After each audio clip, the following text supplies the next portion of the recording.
Today, President Trump slams Kamala as Biden's vice presidential pick, more incredibly stupid local mask policies, and the NFL will not have live national anthem performances or honor military or police on the field. We've got a lot coming up today, and it starts right now.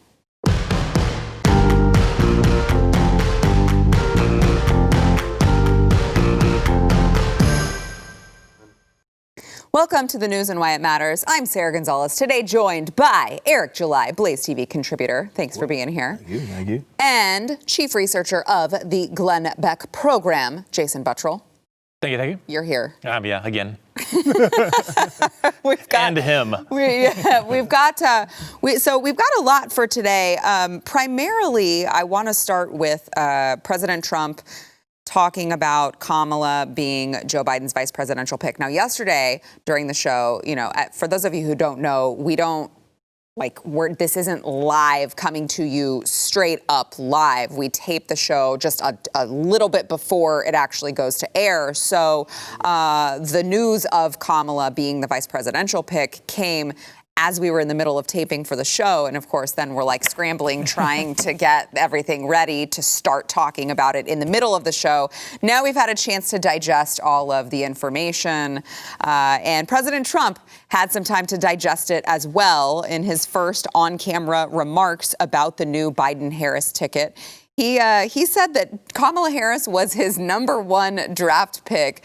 Didn't have such positive things to say about her, though, in his little Trump way. Watch. She is a person that's told many stories that weren't true. She's very big into raising taxes. She wants to slash funds for our military at a level that nobody can even believe. She is against fracking. She's against petroleum products. I mean, how do you do that and go into Pennsylvania or Ohio or Oklahoma or the great state of Texas? She's against fracking. Fracking's a big deal. She's in favor of socialized medicine, where you're going to lose your doctors, you're going to lose your plans. She wants to take your health care plans away from 180 million Americans. 180 million Americans that are very happy with their health insurance, and she wants to take that away. So she was my #1 pick. I mean, she was, as they would say, because hopefully you'll start college football, she was my #1 draft pick. And we'll see how she works out. Now, gentlemen, I want to get your thoughts on this, but if I'm Trump, I'm like, she wants to repeal the Second Amendment.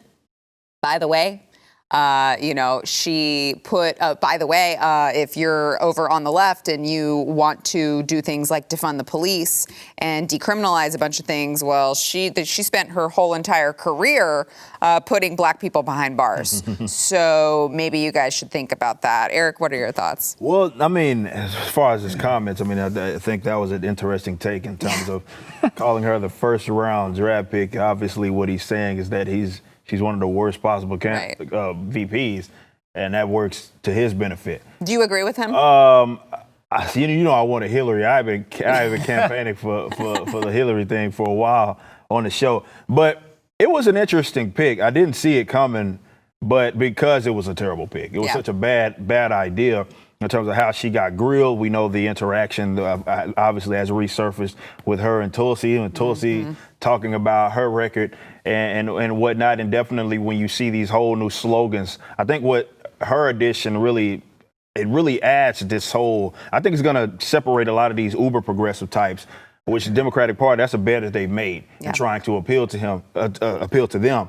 And it's got you this whole idea, this fraud of defund the police and all of that. Like, to couple that with Kamala Harris is just diametrically opposed. You simply cannot do that. So that's easy to criticize them on. So I think the Kamala thing, it works bad if you're looking at it from the standpoint again, they have been trying to appeal to these progressives that have, I don't even want to call them progressives, these like uber like leftist types, trying to use them as useful idiots. But you've seen that sort of manifest into actual people that are becoming members of Congress, like the AOCs of the world. So I think what is going to happen is that's going to separate those two. You got, I don't even know if the blue dog Democrats are even a thing anymore, but those guys that are, let's say, more moderate.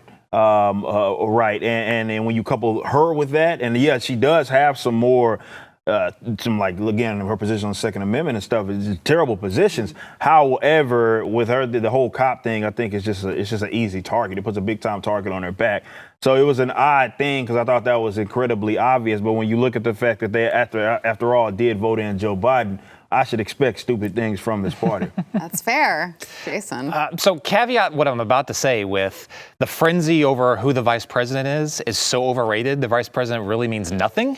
But this one is a little bit different. Okay. I knew exactly what you were going to say. But this year. So I think they did take more of, let's see what, let's kind of take a little bit more time and, figure this one out. Because I saw it was a CNN tweet that a buddy of mine pointed out, where whoever was commenting on it said she would be great to step in if Biden chooses to step back or something like that, or to step down. Right. Like whether he chooses to step down, but seriously, cognitive, decline could force him to step down. It really could. Yeah.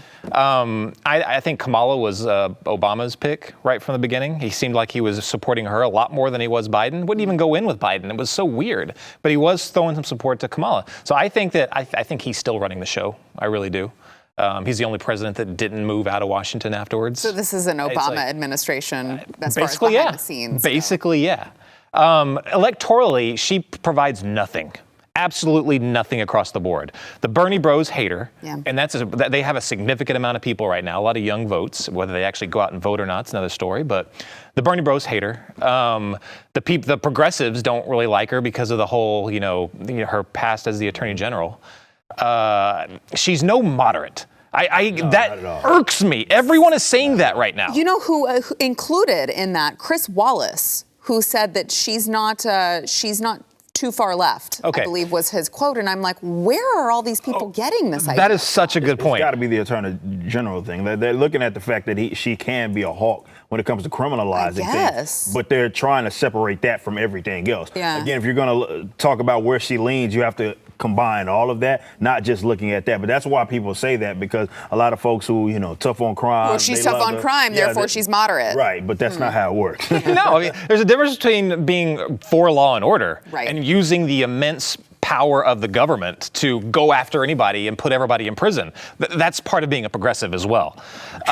She is no moderate. There's people, like you said, on the right, on the left, they're trying to paint her as this. New York Times, Post, everyone. Oh, she's a moderate Dem. I'm like, how far has the Overton window moved to the left? Yeah. If people can actually say that. She's for single payer. She co-sponsored Bernie's single payer bill. She co-sponsored the Green New Deal. I mean, that right there means you're far left. Yeah. Right there. And then plus what you pointed out before, the anti-Second Amendment stuff, the assault weapons ban. We could just go down the line. Things that you couldn't say 10 years ago and even have a legitimate shot at getting elected to anything. City government, for crying out loud, anything. You couldn't be elected to anything. Right. But nowadays, that's moderate. Now, if you give in and say that, you're not only enabling that, but you're also enabling people that are libertarians or constitutional conservatives or anywhere in the middle that believe in, personal liberty and all that things. You're enabling people to call people like us, basically, far right. Yeah. You might as well, because if you've moved the Overton window that far to the left, we are far right. Screw it. I'll admit it. Okay, fine. Call me far right. When Eric July is far right. Yeah, right. Exactly. Yeah. That's what they're gonna call me anyway. So it's like whatever. But that's such a good point that you mentioned about her in terms of like looking at this from perspective of, or taking into perspective, all of her positions. She is not a moderate. I think the last moderate that they probably had was Jim Webb. and they didn't like him. You know what I mean? And he probably was the last decent Democrat that I can remember running on the more like national stage. They called Tulsi Gabbard a moderate, for crying out loud. Her views are the same as Kamala Harris. They called Tulsi Gabbard a moderate because she said that she didn't believe in third trimester late-term abortions. So she's and that made her moderate again with the Overton window. Just like her politics are far left. She has a few. She was a Bernie bro. She was a Bernie bro. Well, she was. Bernie sis. She stepped down from vice chair of the DNC to endorse his candidacy. For that. No, she's sane on a few things, like the third trimester abortion.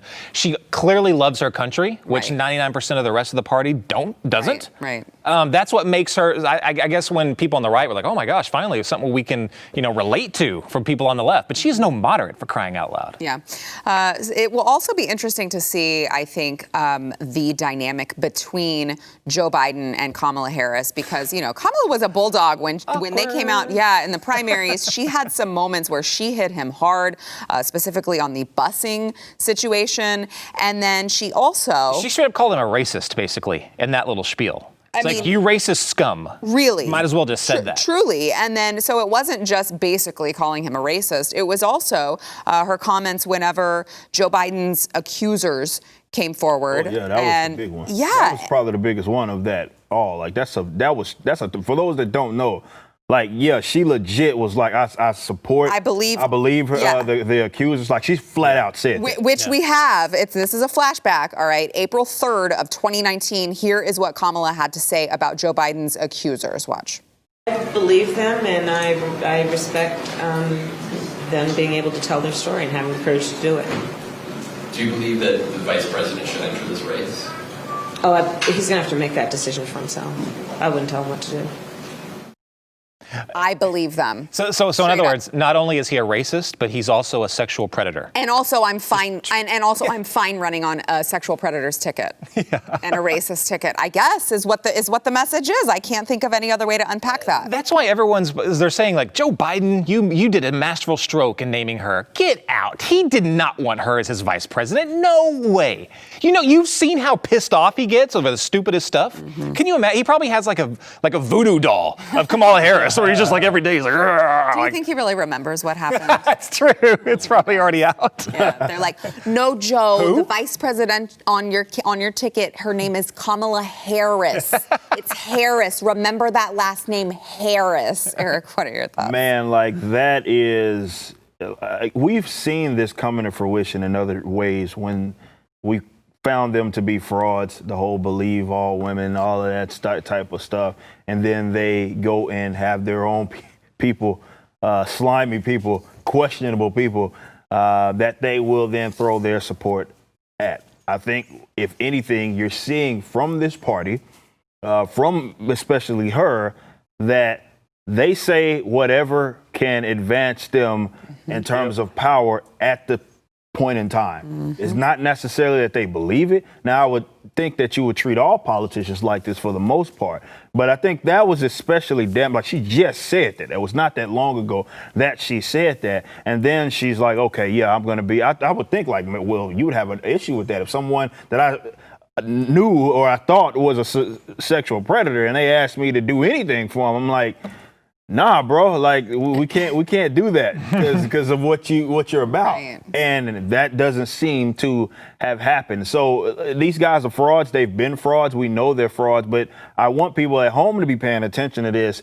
When you look at the type of people that they supported, even if Joe Biden's getting nominee, like, you have to pay attention to that. It shows you that all of that stuff that they're saying, the slogans that they use, that's just for the moment, for the time being. If they think that it will get you to support them, that does not mean that they genuinely believe that. She's so easily attackable for everything you said. Like, she's flip-flopped even recently. Single-payer health care was one of the things. But that's why I'm saying, like, electorally, what does this do for them? It does nothing. Like, you're not getting the black vote. They're all voting for Biden anyway, right? Right. Yeah. So maybe that's a little bit of a sneak peek into what their thoughts are, is that they don't need help electorally. That's right? What they think? Well, I think so, because all of the polls coming out, national polls and battleground states, a lot of them show Joe Biden up. So maybe they're saying, we don't really need the electoral help. We'd rather just have someone we know is strong when the time comes that Joe Biden needs someone else to step in. It's not for the women vote either. No. Because I think the majority of women that were going to vote Dem anyway are still going to, nothing has changed in their minds. But she's not bringing them new additional support. Right. What do you think of, now that you brought up the woman vote, President Trump, I think it was yesterday, he said something about he's got the suburban housewife vote. I don't know if you guys saw this tweet, but okay. So he said, the suburban housewives are voting for me. They value safety and security, something that I'm providing that Joe Biden does not want to give. Do you agree with that, Eric, that he's got the suburban housewife vote locked up? Well, it's such a odd demographic because even the suburban just family is kind of differs from state to state, definitely nowadays in terms of who they're going to support or even traditionally what they value. I mean, you definitely talk about some of the upper West Coast. A lot of those that have the typical suburban, households and so forth, and they're uber leftists, you know what I mean? So it worries me that he thinks that he has that I don't think that demographic is let's say his, like he got it locked up. I honestly don't know what he possibly could be pointing to that's giving him that illusion that, okay, I got their support. I know the whole security thing, but I just don't see more so what he's done and what he's looking at to say, I got that locked up. I personally don't see that. I don't think that. Demographics are changing, I think, a lot on a lot of these things. Like Joe Biden pulling so much of the black vote is, even now, I think there's a shift in that. I mean, there's I've said this before, but there's a lot more people that are coming out and be like, wait a minute, this hasn't been working for us. Right. And the suburban housewife vote, I don't know. I think there's a lot. There probably is a lot that are seeing. I mean, just. They're seeing the demonization of men, of the boys that they're raising, living in a lot of these police too. That's what I was about to say. They're living in communities where police are getting defunded, things are getting more dangerous, and now you want to go and continue to go in that direction that's going to make things even worse. I don't know. I don't know. But it also depends on where they live. Right. If you're on the coast, they probably do have. He probably doesn't have it locked up. Right. Yeah. All right. We've got more to get into. First, we want to thank our sponsor this segment, Aslo. So if you are a small business, if you own a small business, you know that every minute matters. Every dollar counts. But it's weird because a lot of us are still using these big banks that are taking hours from our day, and they charge you a fee for everything. They're like, oh, you want to breathe when you come into our location? Yeah, that's going to cost you another $10. Well, Aslo is going to take all the friction out of business banking, and Aslo is a free business checking account. Unlike the other options, they have invoicing, they have bill pay, they have money transfers, and no minimum balance required. You are not going to be charged maintenance or overdraft fees, and there's no ridiculous phone system that feels designed to just waste your time and raise your blood pressure. You can get paid fast and easy with Aslo's Stripe, Square, and PayPal integrations. You can customize and send your invoices directly from your Aslo account. It is very user-friendly with QuickBooks and Plaid, and you can import transactions and connect to hundreds of payment, investment, and budgeting services. There's no waiting to use your account. Aslo has free instant funding, and you can deposit up to $1,000 and access it in your account instantly. Money Magazine just calls it the best business banking option for freelancers and entrepreneurs. So if you want to join the Cool Kids Club, you can sign up right now. You have no minimum deposit required. You can go to aslo.com/itmatters. You will also get a free copy of Aslo's Small Business Starter Guide. Aslo is in it to help you, the small business owner, the entrepreneur. All right, you got to go to aslo.com. That is azlo.com/itmatters. Sign up now and get your free small business starter guide and no minimum deposit. Back in a minute. Speaking of the 2020 election, I know I feel like it's really surreal now that Joe Biden's people have picked his vice presidential pick because, it was a couple weeks ago, maybe last week, that we were like, wow, there's only 100 days until the election. It just doesn't feel like there's an election happening. Now they've picked the vice presidential candidate, and it feels like it's really coming. But it's on the way, whether we like it or not, unless, I don't know, it wouldn't be the strangest thing that's happened this year if they somehow ended up delaying the 2020 election. But as of right now, it is Been hinted still. at. Yeah, I know. That's why I'm like, Careful. who knows? Maybe it's not on the way. But as of right now, it is still on the way. And President Trump spoke to Hugh Hewitt. He was doing a radio interview with Hugh Hewitt and was talking about just kind of the media bias of how Joe Biden will be covered, will be portrayed by the mainstream media during these debates. Here's a little bit of what Trump had to say. But you know the way it is, the fake news. If he stands up and if he is able to breathe and if he's able to walk off the platform, they'll say it was one of the greatest debate performances in history. The fake news is corrupt, and it's a disgrace, and it's now rated lower than Congress. At least in my mind, it's rated lower than anything. But I've seen things from the fake news that someday I'll tell you some things you wouldn't even believe. These are corrupt people. So if he goes and debates, if he said, yes, I had a wonderful breakfast, thank you for asking the question, they'll say it was one of the greatest answers in history. So, I know what I'm up against. And I had a smaller dose of it with Hillary, but Hillary was smart. Joe was never smart. Look, we can talk about whether or not that was tactful of him to say, but is he wrong? No, he's not. No, he's not. He is absolutely not wrong. That is a correct statement. We know that it's true. I don't care what side of the political spectrum that you are on. There are those delusional people that actually think that the media, more so than the mainstream, leans the opposite way, which is complete nonsense, a complete utter nonsense. So he's right. Mm-hmm. He's correct. This is not a lie.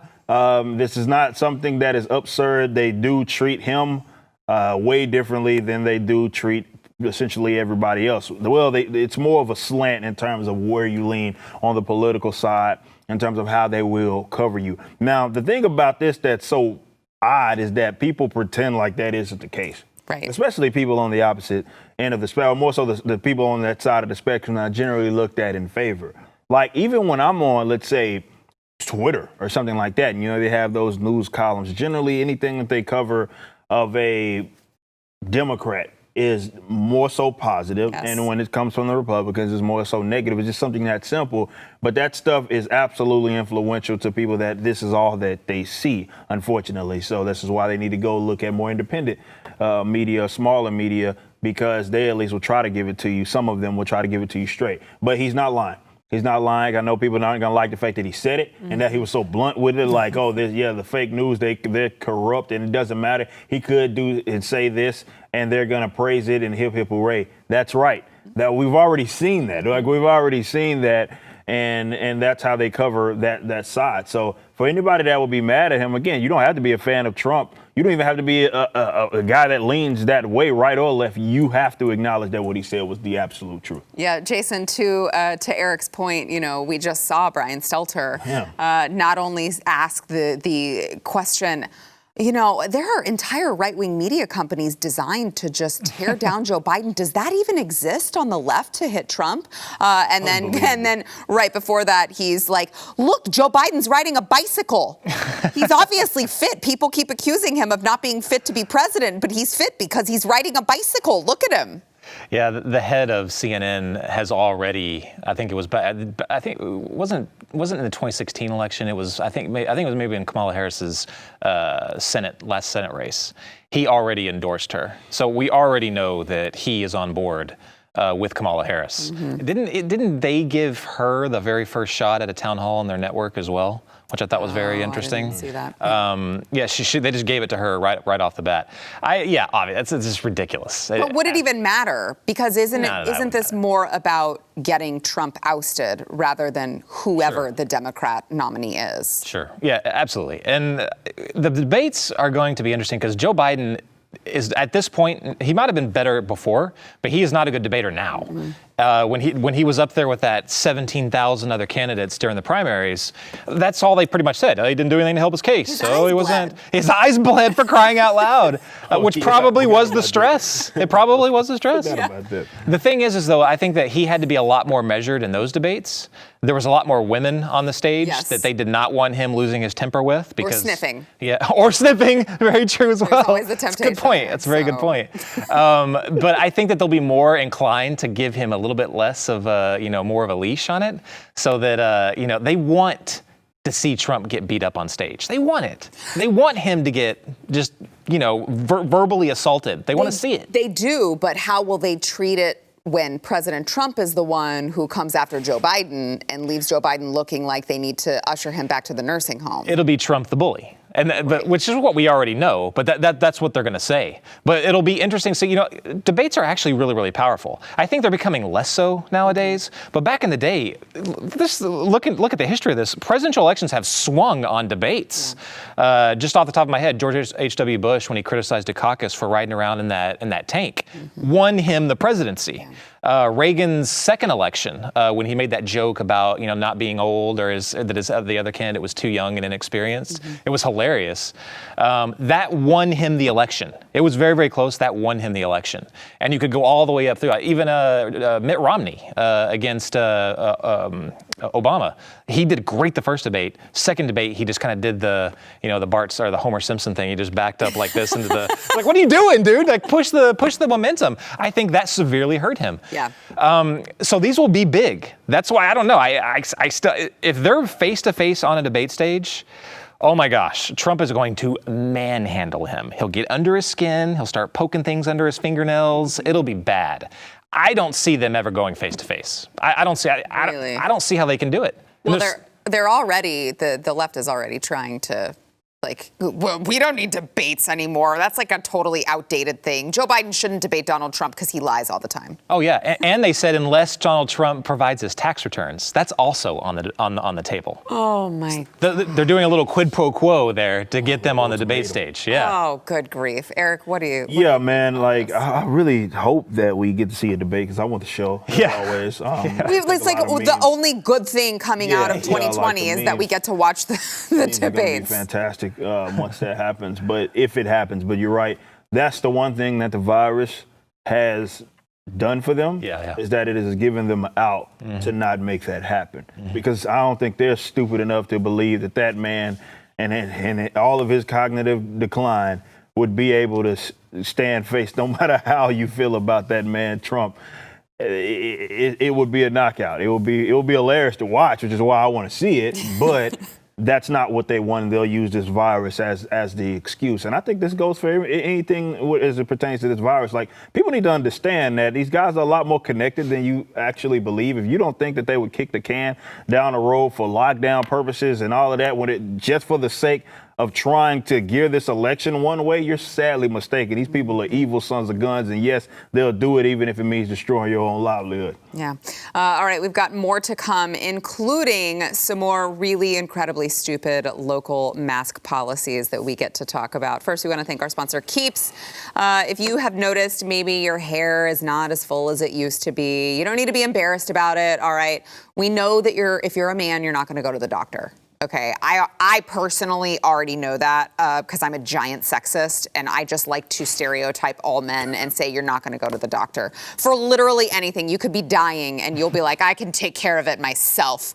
That's where Keeps is going to come into play for you gentlemen, okay? Because Keeps offers the generic versions of the hair loss treatments that you can get from your doctor, but number one, it's about half the cost because it's generic, and number two, it's all done online from the comfort of your own home, from your couch, from your bed, wherever you'd like to do it. All you have to do is answer a couple questions online. You take a couple pictures of your hair, and a doctor will review your info, recommend the right hair loss treatment for you, and then they ship it directly to your door, which is especially good if you are still in one of those states where they're making you stay home and you're not going anywhere anyway. We can get you started today with a special deal. You can go to keeps.com. That is KEEPS.com/Y. That's WHY for 50% off of your first order. That is half off. You heard me correctly. All you have to do is go to keeps.com/Y. That is keeps.com/Y. Back in a minute. All right, we read a couple crazy bonkers stories about mask policies that, it's like things are getting better in the country, but you wouldn't know it if you listened to these ridiculous rules. So the Wisconsin Department of Natural Resources, they have mandated that employees of that department have to wear their face masks, even if they are at home during Zoom meetings. So anyone who is on a Zoom meeting at the Wisconsin Department of Natural Resources, you need to wear your mask. I mean, literally, it says, also wear your mask even if you are home to participate in a virtual meeting that involves being seen, such as on Zoom or another video conferencing platform by non-Department of Natural Resources staff. Set the safety example, which shows you as a DNR public service employee care about the safety and health of others. Because once again, Eric is over here losing his mind.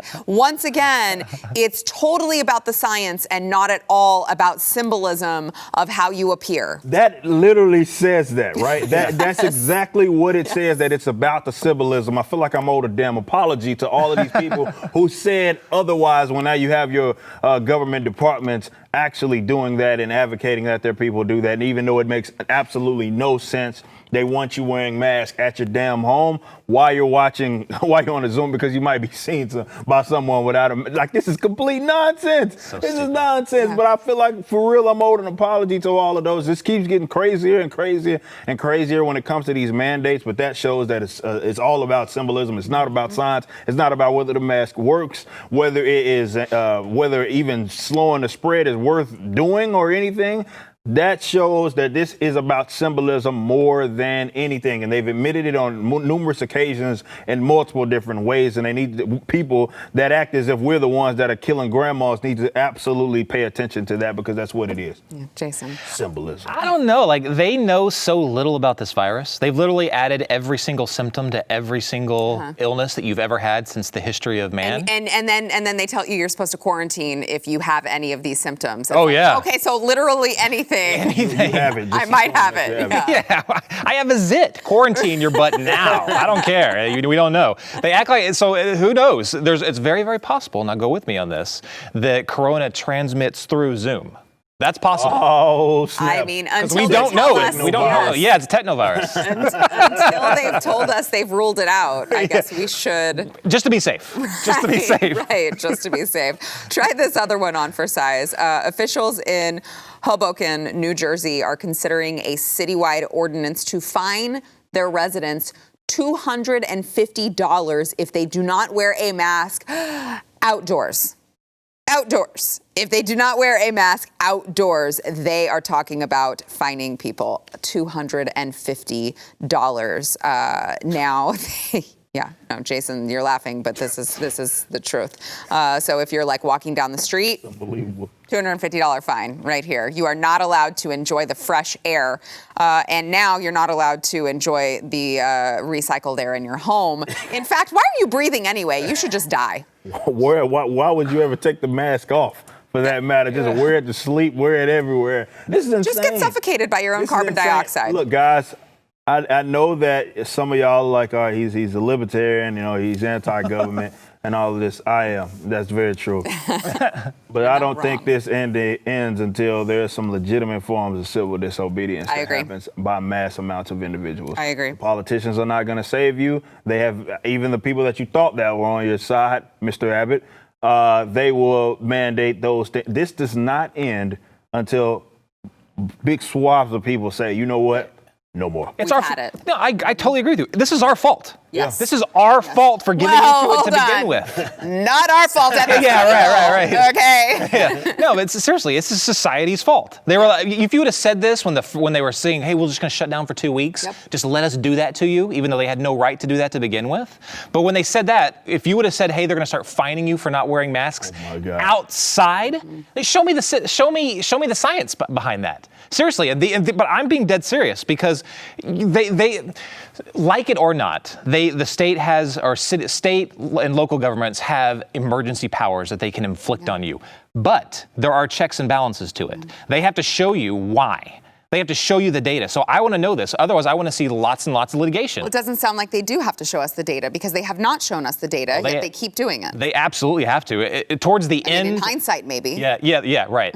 But yeah, they absolutely have to. And I think that people need to start, for one, they need to start, after all this is over, start suing the crap out of some of these people. But for two, exactly what you said. Like, we need to stop doing this. Where were the voices in the very beginning that said, look, yeah, quarantine. You quarantine the sick. You isolate the sick, not the healthy. Not the healthy. I feel like Eric and I can raise our hands here. We've been saying this on the show like so much, man. We had been saying it. Is this the only network? I mean, for crying out loud. Yes. Absolutely, it They is. just they collectively forgot what country we live in. Yes. I'm some guys. And meanwhile, we talked about this on the show yesterday. You've got New Zealand, who has 4 new cases. 4, I believe it's the same family. Shut down they're- again, like for the 4th time. Huh? Yeah, And the then- entire and city. then you get spots like Japan, who everybody heralded as, oh, look, this is because of their mask, and then they have another surge. Maybe this is a virus that is just going to be around, and maybe actually the masks are harming us because it's not allowing us to get full herd immunity. And maybe there actually are epidemiologists that aren't being covered by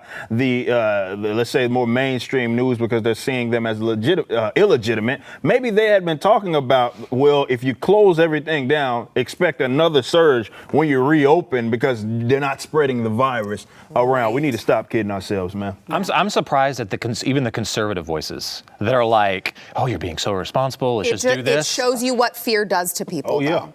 It shows you what fear does to people. You instill enough fear into the people. Do whatever it is. Whatever. Y'all whatever beloved makes them feel founders, safe. 3% tax was all it took, and they were ready to burn. You know where they were ready to go with it. Now we over here where we are being forced to cover our faces outside.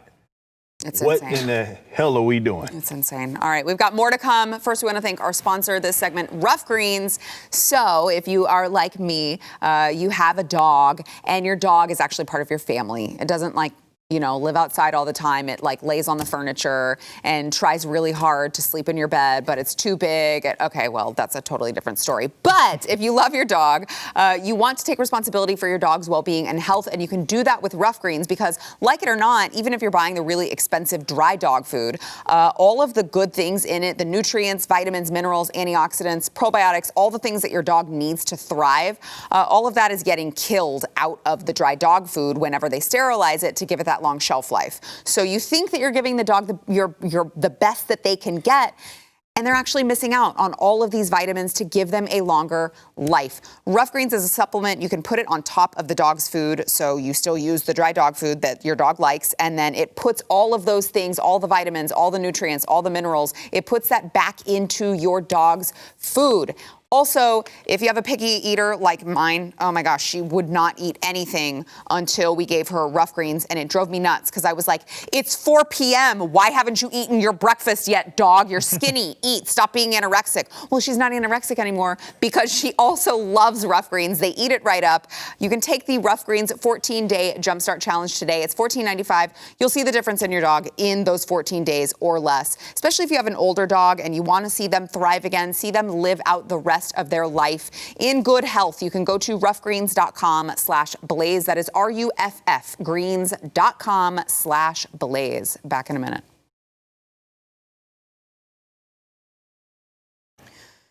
All right, the NFL apparently will not have any live performances of the national anthem before their games this season.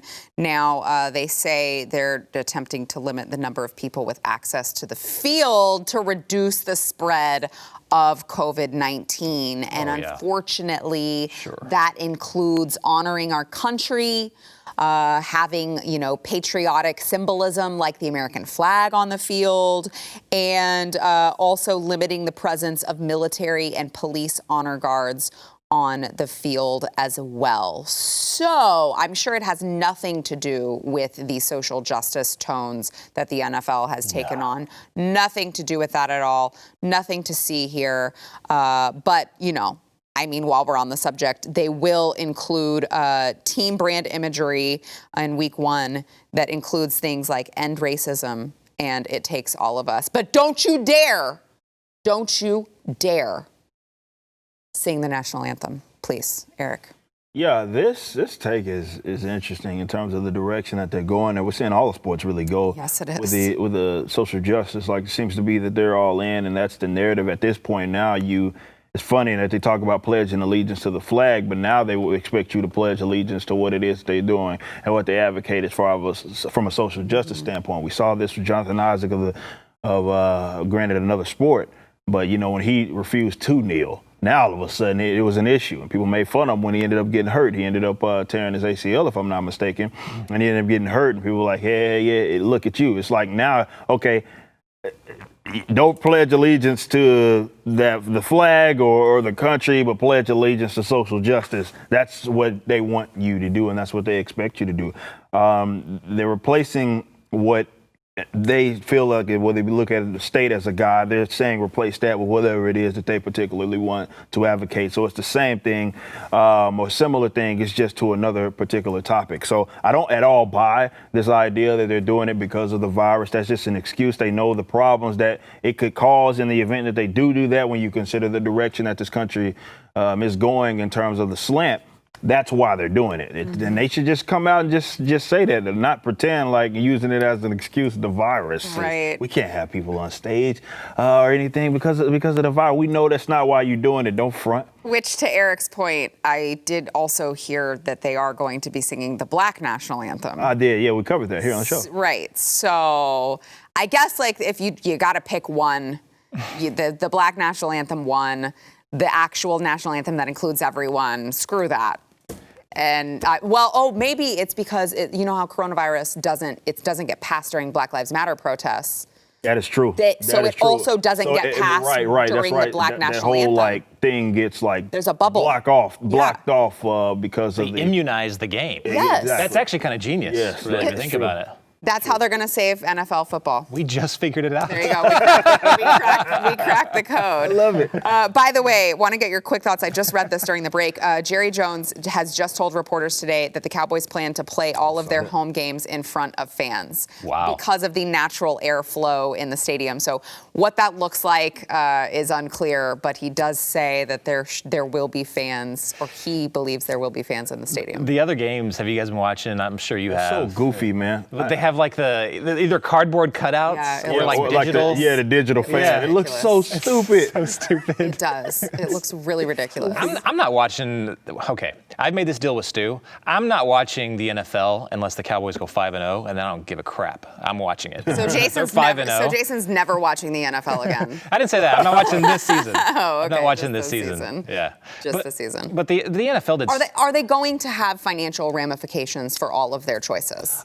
Yes, but not enough, I don't believe. I think they'll take a hit. I don't think it'll be enough of a hit for them to say, man, I wish we didn't do that. It has to be sustained for them to want to change. And it's not. Yeah, that's the thing. Like it's like if people get over it real fast, they'll take the hit for 5 weeks, but then if people start getting, giving the money back, then it's like whatever it worked out, It's going to be about sustained. It's going to be like a lot of Trump voters where they're like, I'm not voting for that guy. And then they're like looking around on election day and they're voting for Trump. They just don't want anybody to know. They're still watching on Sunday. NFL viewers are going to be like, shoot, no, man, I'm taking a stand. And then they're looking around and dun, dun, dun, dun.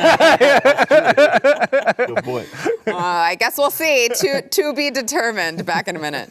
Also to be determined whether or not Jason watches the rest of the season. I haven't even watched much.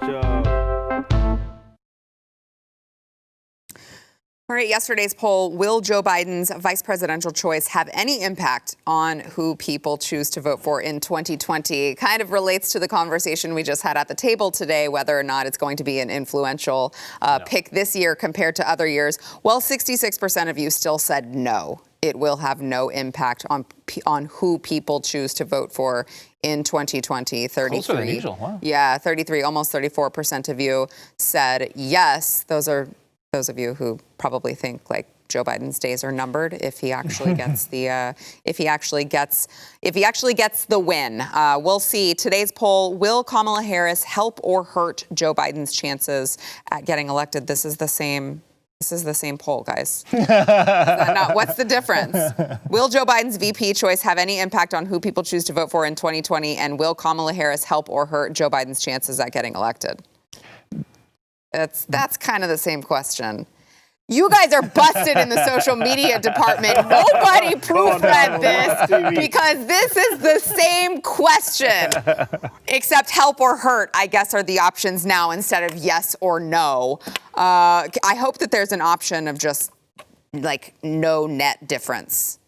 I think it would hurt him, though. You think that Kamala hurts him more than helps? Just because of her record. not Yeah. because of who she is, and just because.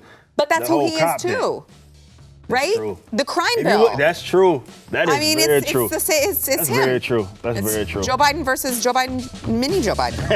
I think it's net zero. I think it helps anybody except for journalists. They're going to love to write about her. Or They're the only or ones. it helps President Trump, hopefully. Yeah, I hope so. What's around your rep?